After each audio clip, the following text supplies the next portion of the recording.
अस्सलाम वालेकुम। डॉक्टर हुमा चिश्ती आपके साथ एक नए टॉपिक को लिए हुए वाइस प्रेसिडेंट COH पाकिस्तान अपने चैनल होम्यो डॉक्टर हुमा पे तमाम नए आने वाले व्यूवर्स को वेलकम कहती हूँ। आज का टॉपिक मेडिसिन के हवाले से है। मेडिसिन जो बहुत ही फेमस मेडिसिन है, जिनको बायलोबा जिसे कहा जाता है, very best remedy for the memory loss और याददाश्त के जो मसाइल हैं उनके लिए ये बहुत अच्छा काम करती है। जिनको बायलोबा जो है वो जिनको बायलोबा ट्री से तैयार की जाती है। इसके जो रूट्स और लीव्स हैं इसके पत्तों से तैयार की जाती है। प्लांट किंगडम से इसका ताल्लुक़ है। इसको मेडन हेयर ट्री भी कहा जाता है। और जिनको बायलोबा के हवाले से आपको बताती चलूँ, excellent remedy for cardiovascular health, यानी जो दिल की तकालीफ़ हैं उस सिलसिले में, क्योंकि वेसल्स के ऊपर इसका बहुत अच्छा असर होता है, स्पेशली जहाँ आर्टरीज़ होती हैं और ब्लड फ्लो होता है, तो वहाँ कोई भी प्रेशर अगर आ जाता है या कोई कट्स हो जाते हैं, कोई डिस्टर्बेंस ऐसी हो जो कि डिस्टर्ब करती हो ब्लड फ्लो को, वहाँ पर जिनको बायलोबा बहुत अच्छा काम करती है। यहाँ एक और चीज़ आपको शेयर करती चलूँ कि it has very nice properties according anti inflammatory जो है ड्रग, यानी कि इसके अंदर सोजिश को कम करने की बहुत ज़बरदस्त किस्म की खसूसियात मौजूद हैं, ख़्वा वो दिमाग के किसी हिस्से में हो या दिल के अतराफ़ में हो या कहीं भी बॉडी में।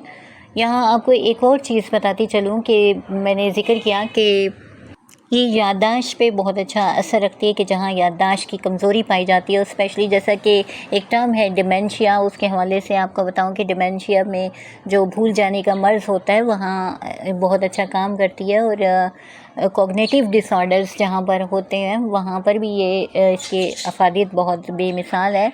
और मस्कुलर डीजेनरेशन जहाँ पर हो रही हो, यानी मसल्स में जो है डीजेनरेशन, आप समझ सकते हैं कि जहाँ पर टूट फूट का अमल स्टार्ट हो जाता है, हम उसे डीजेनरेशन कहते हैं। तो मसल्स में अगर ये चीज़ आ जाए तो डेफिनेटली आप मस्कुलर डिस्ट्रॉफी के जो पेशेंट होते हैं वहाँ पर भी इनको यूज़ करवा सकते हैं।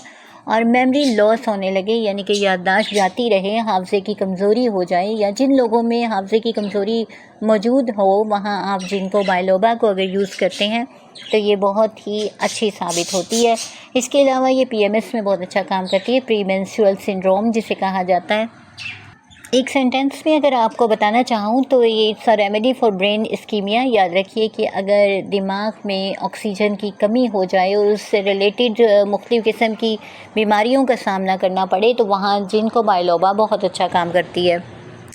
क्लिनिकली आपको जिनको बायलोबा के यूज़ के हवाले से बताती चलूँ कि it's very helpful for bronchitis, यानी कि सांस के जो मसाइल हैं उनमें भी बहुत अच्छा काम करती है, यानी कि रेस्पिरेटरी ट्रैक इन्फेक्शन अगर मौजूद है। And it's very effective remedy for chronic asthmatics, यानी कि जो भी दमे के पेशेंट होते हैं और वह काफ़ी अरसे से अगर प्रॉब्लम ये चला आ रहा है तो वहाँ जिनको बायलोबा बहुत अच्छा काम करती है। इसके एक्शन के हवाले से आपको बताती चलूँ कि नेज़ल कोल्ड्स में बहुत अच्छा काम है इसका, यानी कि ऐसा नज़ला ज़ुकाम जिसमें नाक मुतासिर हो रहा है और वाटरी डिस्चार्ज है, बिल्कुल पानी की तरह के अखराज हो रहे हैं, तो वहाँ पर इसको यूज़ करवाएं, बहुत अच्छा काम करेगी। इसी तरह सीवियर मस्कुलर वीकनेस अगर मौजूद है, यानी कि शदीद किस्म की पट्ठों की कमज़ोरी अगर किसी को है और उसमें उसके गर्दन के मसल्स भी जो इन्वॉल्व हैं और स्पेशली उनमें कमज़ोरी ज़्यादा है, और उसकी वजह से यानी कमज़ोरी इस कदर है, एग्ज़ाम्पल आपको देती चलूँ कि पेशेंट अगर अपनी गर्दन को मूव करता है तो उसको ऐसा लगता है एक तरफ को मूव करने पे कि सारा का सारा वज़न गर्दन के एक हिस्से पे जैसे आ गया हो। इसी तरह स्पेशली ये अपर लिम्स में, यानी कि बाजुओं के हवाले से बताती चलूँ कि जो बाजू हैं उन पे बहुत ज़्यादा असर होता है कि वहाँ पर अगर वीकनेस मौजूद है तो ये उसे ठीक करती है। जनरली अगर बॉडीली वीकनेस है, यानी तमाम बॉडी में अगर पेशेंट के वीकनेस है तो आप एज ए टॉनिक इसको यूज़ करवा सकते हैं, बहुत अच्छा काम करती है। इसी तरह पैरालिटिक कंडीशन अगर कहीं मौजूद है या पैरालिसिस के जो पेशेंट हैं उनको भी मैं आपको रिकमेंड करूँगी कि जिनको बायलोबा का ज़रूर यूज़ करवाइए। यहाँ एंड पे आपको एक चीज़ क्लियर करती चलूँ कि गर्दन और बाजुओं के जो मसल्स हैं अगर उनमें बहुत कमज़ोरी है तो जिनको बायलोबा बहुत अच्छा काम करती है, यानी कि ना सिर्फ ये ब्रेन रेमेडी है बल्कि इन तमाम मसाइल में बहुत अच्छा काम करती है, जिसका मैंने ज़िक्र किया। हम इसको क्यू में यूज़ करवाते हैं, क्यू में बहुत अच्छे इसके जो हैं इफ़ेक्ट्स देखने में आते हैं। इसके अलावा हम 200 में भी इसको मैंने जब यूज़ करवाया तो बहुत ही अच्छे इसके रिज़ल्ट्स, स्पेशली ब्रेन रिलेटेड जो डिसऑर्डर्स हैं उनमें बहुत अच्छे देखने को मिले। तो आज के लिए इतना ही। किसी नेक्स्ट टॉपिक तक के लिए इजाज़त दीजिए। अल्लाह हाफ़िज़।